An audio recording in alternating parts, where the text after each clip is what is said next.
Welcome to the audio recording of Toxic Blood, One Path to Recovery from Childhood Trauma and Familial Abuse. I'm Sidney Eileen. This is my story and my right to tell it. Chapter 23. Too little, too insincere, too late.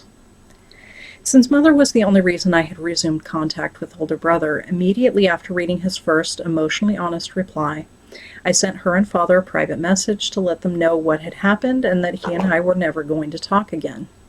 He was unrepentantly damaged and abusive and manipulative in ways that I had no room for in my life, and I regretted ever letting Mother pressure me into resuming contact with him, regardless of how many positive things we had in common or how good older brother was at pretending to be my friend when he wanted to.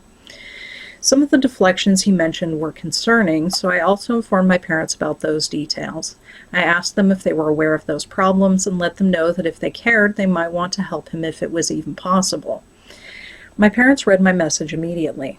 I expected a quick response, at the very least a short note that they were or were not aware of those problems and an indication of whether or not they would look into it. I did not get a response for nearly 2 days. The period of silence gave me time to ponder things. I reflected on not only the spoon-related exchanges that triggered the final blow-up between older brother and myself, but all the other exchanges and unmentioned elephants between myself and my parents in the prior several years. One of those incidents happened 2 or 3 years earlier, courtesy of a Hepatitis A scare from a frozen berry mix sold at Costco.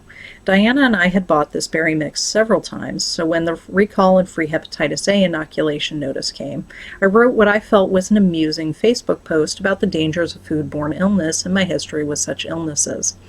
As part of the story, I joked about how I was most likely immune to Hep A because as a teenager it was a nearly annual occurrence for me to be on the couch, barely able to move, puking my guts out for the better part of a week.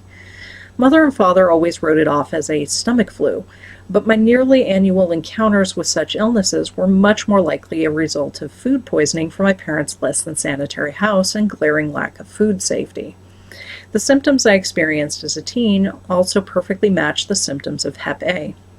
And in that case, it would have had nothing to do with the state of my parents' kitchen and everything to do with food handling before packaging, like in the situation with the frozen berries. My tongue-in-cheek post caused Mother to absolutely flip her ever-loving shit on me in a private message. Emboldened by my emotional investment in our relationship and her successes so far at pushing my boundaries, she thoroughly gaslit me. She blasted me for falsely accusing her and Father of child abuse. That is the main detail that remained with me. How dare I accuse them of child abuse? Well, at the time I wasn't accusing them of child abuse, maybe some negligence and definitely failure to keep a clean house. But accusing them of child abuse was not at all my point or what I said. The only negative thing I wrote about them in the post was that they kept a disgustingly filthy house, which was true. How dare I? If I had wanted to publicly expose their child abuse at that time, it certainly would have been a very different post. What I did not realize at the time was that Mother's response proved she was consciously aware she and Father had been abusive. I did not imply abuse, let alone directly accuse them, and the overwhelming majority of food poisonings happen for non-abusive reasons. Her unwarrantedly swift and hypervigilant self-defense proved she was already aware my teenage food poisoning incidents could qualify as an abusive level of neglect. It was a perfect example of thou dost protest too much. When Mother saw my post, she hurried to manipulate me in her defense, to firmly assert the lie that no abuse had ever happened in any form. She gaslit me in an attempt to create doubt in my mind about my understanding of events in my childhood. She knew full well that I resented her and Father's abuses and manipulations, so she rushed to manipulate the situation before any discussion on that post did create an admission of abuse in a public or semi-public space. I have no doubt that Mother expected me to empathize with her hurt feelings, forgive the forcefulness of her response, and feel guilty for any hurtful insinuations I may have made. That is, after all, the way things would have played out when I was a teen or young adult and still thoroughly entrapped in our abusive relationship dynamic. I would have felt guilty and been recalcitrant. Admitting to me, let alone anyone else, that she had been abusive or neglectful was never an option for her, and I expect it never will be. Like with older brother's first reply to my criticism, that message from Mother was probably the only emotionally sincere interaction we had my entire adult life. In the heat of the moment, acting on fear of exposure, Mother sent a hurried message which she had not carefully curated. It contained all of her habitual narratives to explain away bad behavior, narratives she had stopped using on me years earlier when I stopped buying into them. It was proof that she genuinely had not changed at all, and any appearance of respect or honesty was nothing more than an act for my benefit, to prolong access and allow her to conduct further manipulations. I wish I had recognized all that at the time, but I only recognized enough to realize I was being gaslit. I did not realize it was proof of her self-awareness or the deliberate nature of her abuse and manipulation. Being blatantly gaslit was enough to anger me, but I was emotionally invested in our relationship and too deep in the throes of chronic illness to fully process or understand the encounter, so it was not the deal breaker it should have been. At the time, I was not looking for an excuse to cut them out of my life. Instead, I was grateful for what token scraps of support they had been giving me as I struggled with my illness. Instead of walking away from the never-ending cycle like I should have, I engaged with her, angry at her complete denial of all past misdeeds. I felt the need for validation and the closure of acknowledgement, so letting it go and walking away did not even cross my mind. I can still remember the heat of anger rising in my cheeks. I reminded Mother that a couple years earlier she had apologized for mistakes she and Father made while I was growing up. I specifically pointed out to her that at that time I had not asked for details. Instead, I had let it go, let myself assume that the things she was sorry about were the same things that I was upset about. I informed her that the state of the house growing up was one of those things. I do not know if she dropped it because she remembered that if she pushed too hard, I might stop talking to her again.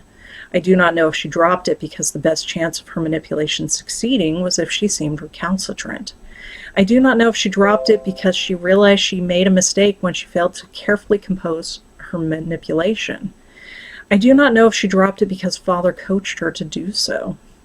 Regardless of the specific reason, Mother apologized in an insincerely vague and placating way and let it drop.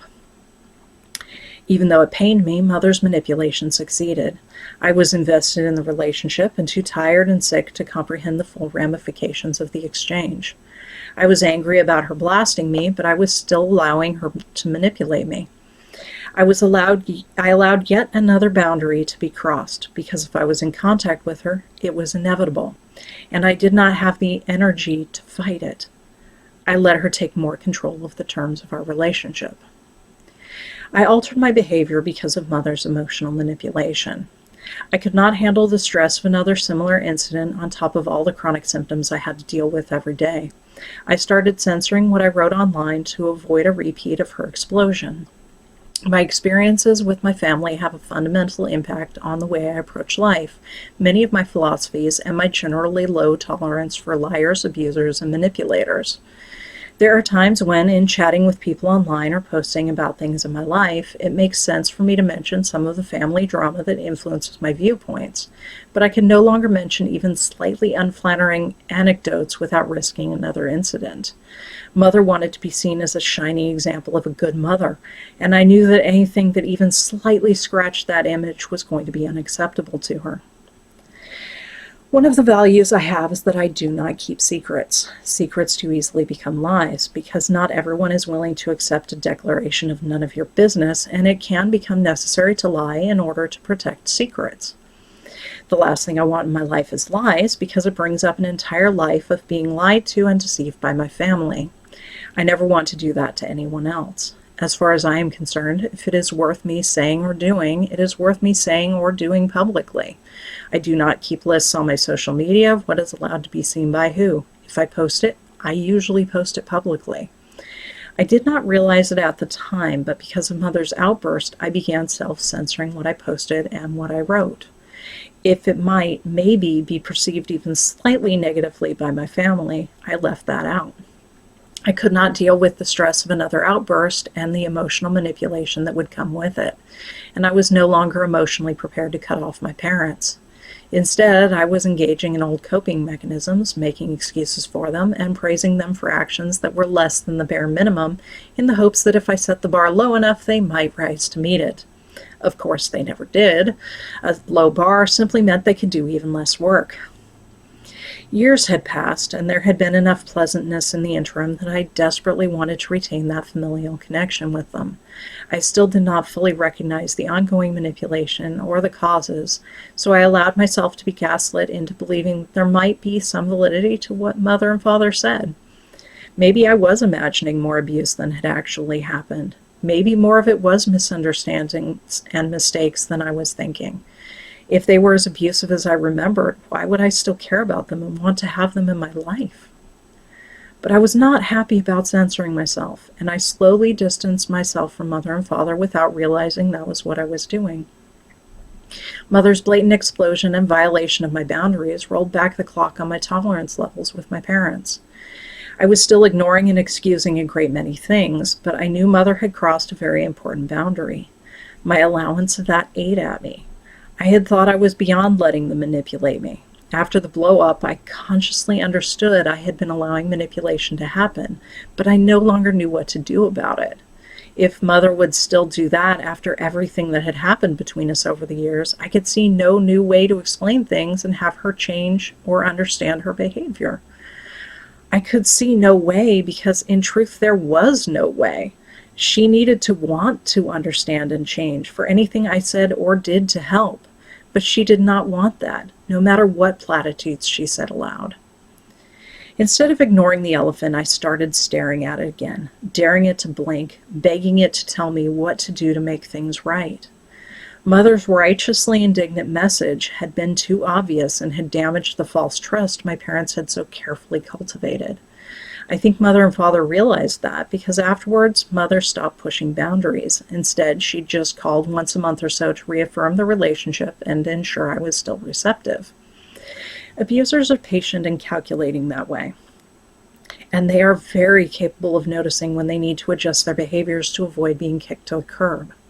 I did not always answer the phone because I did not actually want to talk to mother anymore, but I was also so deep in the emotional manipulation that I did not feel like I had a valid reason to stop talking to her altogether. After all, it looked like they had been making efforts, and it felt like they had been trying to be supportive while I was suffering from illness, and I was giving them full credit for even the most lackluster efforts. Despite believing I had overcome my old coping patterns, I let myself be drawn back into them. I was ignoring transgressions and tolerating excuses, even as I stared at that elephant. A large part of that was due to my exhaustion from chronic illness, but some of it was blind confidence in the mental and emotional recovery I had worked so hard on for 2 decades. I believed I had achieved full comprehension of my past abuses and had healed from them because I had achieved as much understanding and healing as was possible as long as my parents were still in my life. The act of being in contact with mother and father made both full healing and complete comprehension impossible because having them in my life involved tolerating ongoing manipulation and abuse. They either were incapable of a healthy relationship or they did not want one, and so they were guaranteed to inject their manipulation and abuse into the relationship as long as it existed. Any amount of manipulation and abuse creates wounds, even if they are low-level, scratching wounds that are easy to ignore. If those tiny scratches happen on top of deeper wounds, they are going to keep those wounds open and bleeding. As a result, it is impossible to fully heal when wounds are still actively being created and kept open, no matter how minor those wounds are.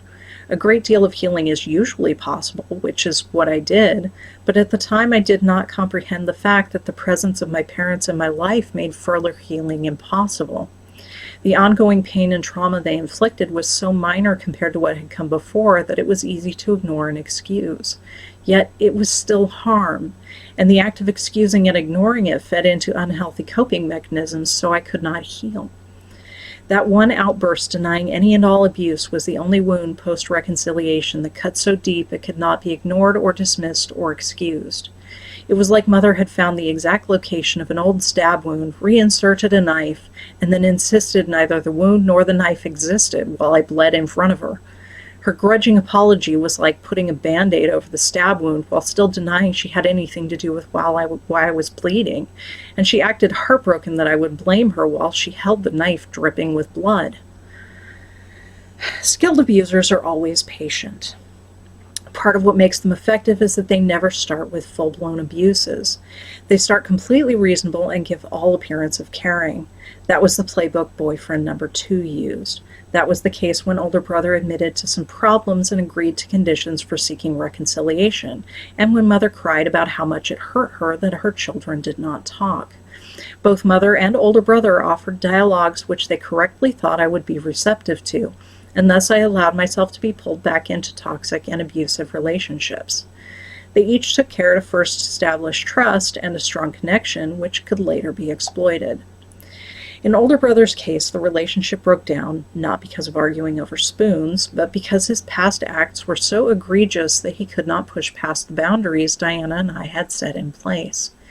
His patience only went so far, and as it became increasingly clear he would not be allowed close enough to victimize us again, he made less and less effort at contact.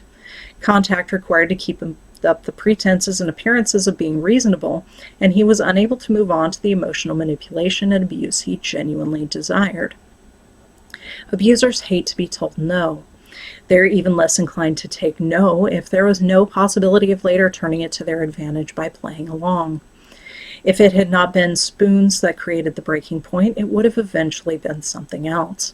The moment I confronted older brother over his bad behavior, he blew up. In my parents' case, the 2-day gap while they carefully composed their reply gave me time to deeply reflect. I had finally reestablished necessary boundaries with older brother, and he was right about one thing. I did need to get some perspective. It was just not the perspective he or mother and father had hoped for or expected. I thought back to the relatively recent gaslighting from mother, where she denied even the slightest possibility of abuse, the event that caused me to alter my behavior online, to be disingenuous to myself purely for her comfort. I thought about the multiple elephants in the room and how I had waited so patiently for them to make a move instead of doing what I already knew I needed to do in order to live a life free from toxic relationships, abuse, and manipulation. I thought about the fact that I avoided mother's phone calls because I did not really want to talk to her. I resented the fact that we ended every call with, "I love you," because I did not love her and I was lying for her sake. I thought about mother and father's apology and the fact that it had proven to be a performance, a carefully considered and uselessly vague collection of words intended to manipulate me into forgiving them for things they felt no remorse over. I thought about all the times my parents had colossally failed me or sabotaged my efforts, while still insisting I could count on them any time, for anything. I thought about the fact that I would never have gotten back in contact with either of my brothers if it was not for mother's manipulation, and that those toxic relationships had brought me nothing of value, not even a modicum of family connection. I thought about the fact that I would never have gotten back in contact with my parents if it had not been for social conventions screaming at me the blood is thicker than water, and you should forgive family no matter what. I intellectually knew those conventions were harmful, but they still affected me emotionally. I thought about the various emotional manipulations I had received throughout my life, and I finally put the word gaslighting to much of what mother and father had done, especially when sweeping concerns under the rug, shifting blame away from themselves, or denying the very existence of bad acts. I thought about the fact that when I legally changed my name, I entirely dropped their surname specifically so I would not be associated with them. I had decided I wanted to do that when I was still a teen and followed through on that intention in my 30s.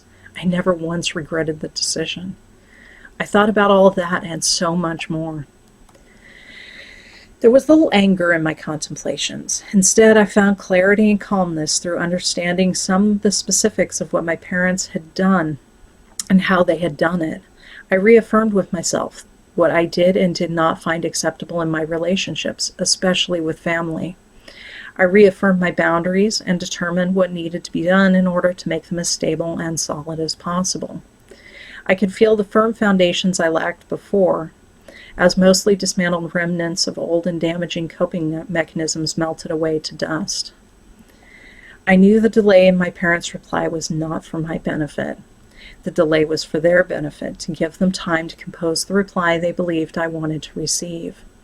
It was suddenly so very obvious, because I had known all along that honesty was never an option for them. The little child inside of me, who had desperately wanted to believe their parents were honest, finally threw up their hands and admitted that truth. Honesty and true reconciliation were never going to happen. It was not possible.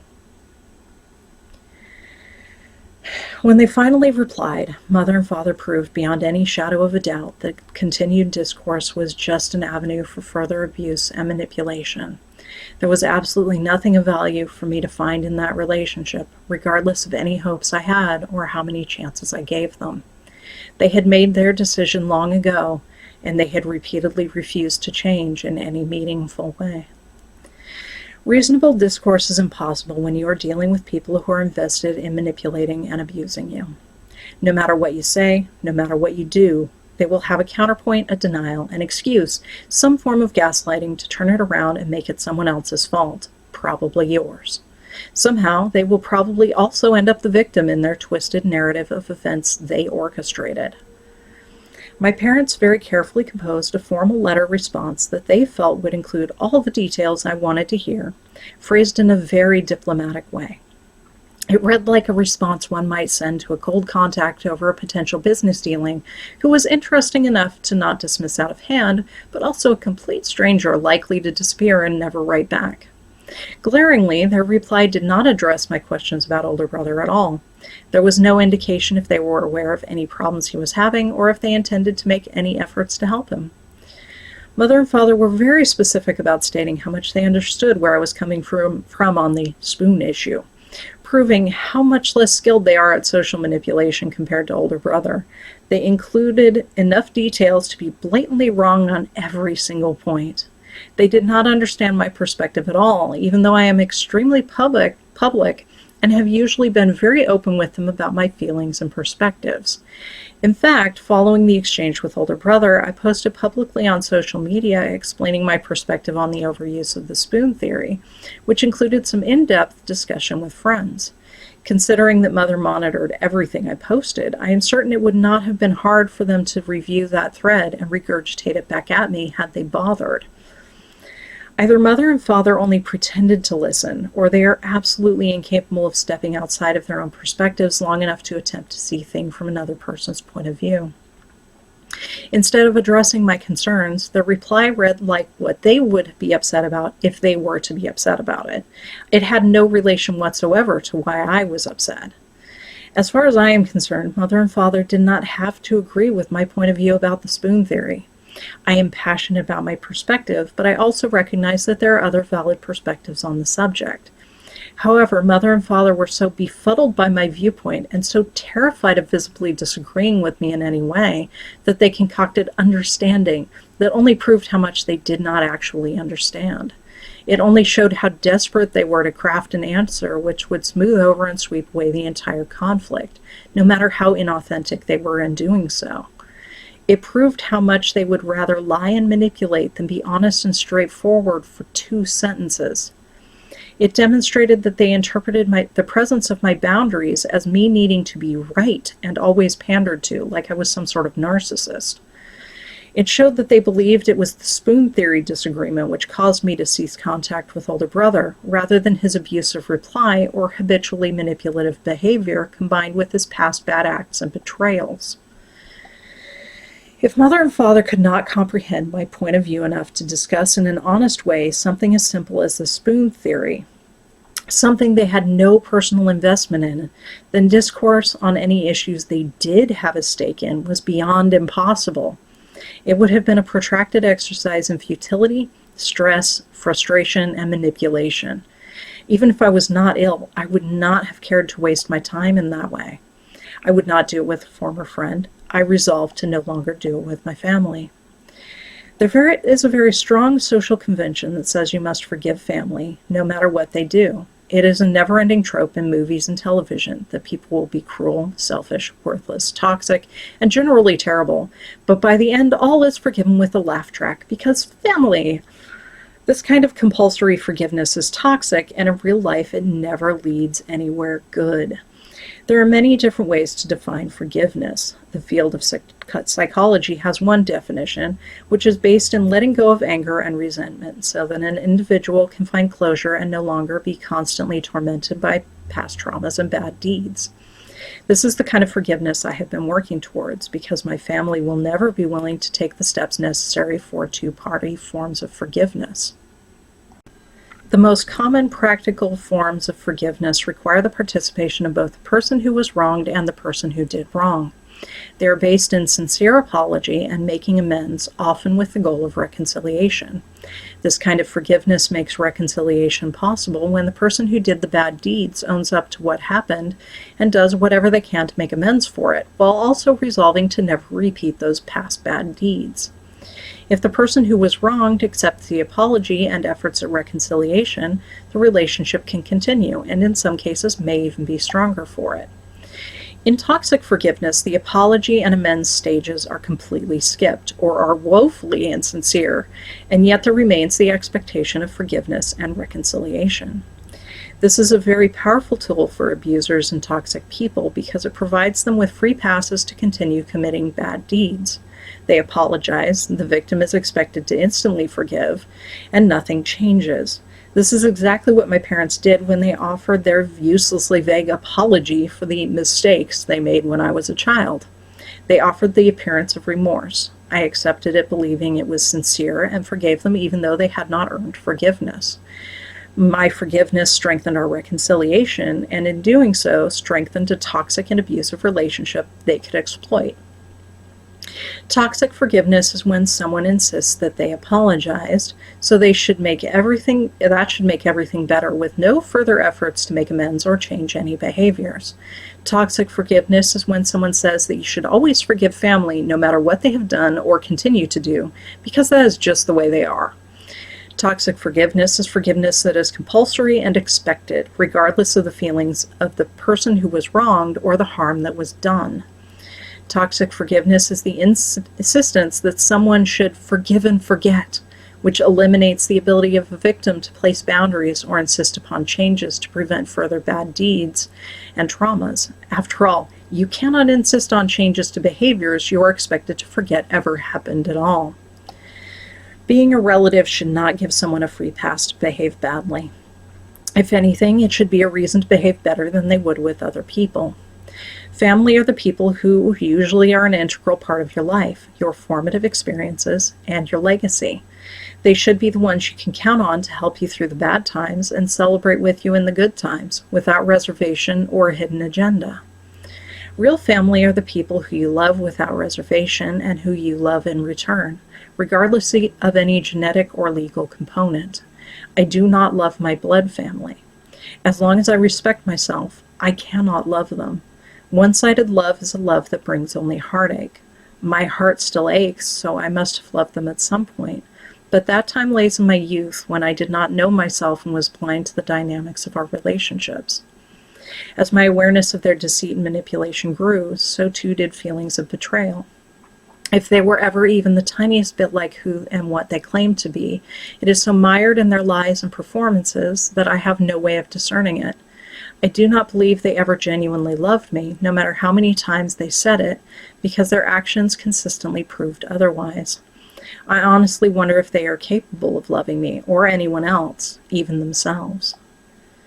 At this point, I cannot bring myself to believe anyone in my immediate family was ever truly sincere about loving me. They hurt me too deeply and too habitually for genuine love to be a motivation. I took the risk of trying again after walking away from them once, not because I genuinely wanted to, but because they said they wanted to do better, and I believed them enough to give them the opportunity. It only resulted in more pain, trauma, and heartache hidden under a thin veneer of false sincerity. I replied and informed my parents I was done. I no longer wanted any contact from them in any form. I did not go into details because there was no point. I had tried to explain myself countless times in the past, and they could never grasp the tiniest shred of understanding. Attempting to explain myself again only would have opened the door to protracted discourse so that they could craft new acceptable answers and try to wear down my resolve. It was a dance we had played out countless times. Explaining myself would have meant doing the same thing over again for the 1,000th time and expecting a different result. The only way to change the dialogue was to have no dialogue at all. I understood fully that the only possible outcome from being in contact with mother and father was continued lies, manipulation, and pain. That was the only kind of contact they wanted, so it was the only kind of contact I would ever have with them. I did not need some grand transgression before I could draw that line, although in retrospect there had been plenty of them. Understanding that my life would be happier and less stressful without them in it was enough. I deserved better than what they brought into my life. Everyone deserves better than that. The relief I felt at knowing the abuse and manipulation would never happen again was palpable. Despite my illness, I was grinning from ear to ear for almost 2 months, overjoyed to be free in a way I had no idea was possible. I suppose there is some very small chance that my birth family might decide to be better people someday, but that is no longer my problem or my solution. They made that bed, carefully cultivating it over the course of my entire life. They can lie in it without me, and I have never regretted that decision, not even for a moment. My situation with my family is tragic, but the tragedy is not found in the act of walking entirely away from them. The tragedy is in the fact that they were not capable of being family that was worth having. I will forever be grateful that I was able to understand that fact and eventually walked away from them for good.